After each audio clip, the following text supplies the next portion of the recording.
Doctor सुमन सरिता Bhubaneswar OSS fertility रो centre manager. कहबे आज जो जननी यात्रा आरंभ है कोन एटा हमें जननी यात्रा आरंभ करछु भुवनेश्वर रे इनफर्टिलिटी पेशेंट मान को पई गोटे अवेयरनेस प्रोग्राम जो थरे कि जो मानकर छुआ पिला हेई पारु नहंती से मानन को हमें सहाय्य करिवु से माने ट्रीटमेंट पई सेंटर आसी पारु नहंती से पे हमें तांको एरिया को जाउछु तांको ट्रीटमेंट विषय अवेयर करिया को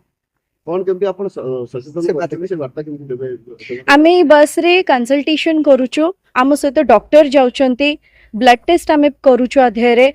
जो पेशेंट मानकर जहाँ रिक्वायरमेंट अच्छी से डॉक्टर तांको सही हिसाब रे ट्रीटमेंट एडवाइस करिकिना तांको गाइड करिवे केमिति भलो बाटरे तांकर जल्दी सुस्थ छुआटे हेई पारु। को एरिया छिबे आपण भाबु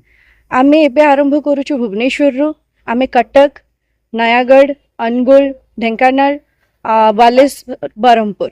रूरल जिबे कि आपण जो टाउन ना धरले गोटा समस्त अवेयरनेस छ बिना अवेयरनेस जगह को जिबे कि जो भी मैंने हरियाणा आमे सबु जगह रे जति कि अवेयरनेस एरिया में नहींचु सबु तांकर इंटीरियर एरिया रूरल एरिया रो प्रचार करिचु ताकि पेशेंट माने सेठी कि जेमिति आसी पारंतो। कौन रहुची समस्या महिला माने माने मातृत्व पाइबे वंचित होतुनी पोस्ट ओडिसा रे को सेभली क्षेत्र रे कौन बेसी कौन समस्या होची प्रथम जिनस है जेतबेले छुआ पिला हो नाहांती लोक बहुत दिन गड़े दउचंती जिनसटा को डॉक्टर को पाखक कंसल्ट न करिके समस्ते भाबुचंती हां एबे हेइनी किछि वर्ष परे हेइ जिवो जेतबेले सेटा भाबिके से माने जिनसटा को गडौचंती बयस बढ़ी जाउची बयस बढ़िबा सहित अंडा संख्या भी कमुची नाना प्रकार रोग आरंभ होउची जहा द्वारा से माने हैरान होबार पई जाउचंती। आज्ञा।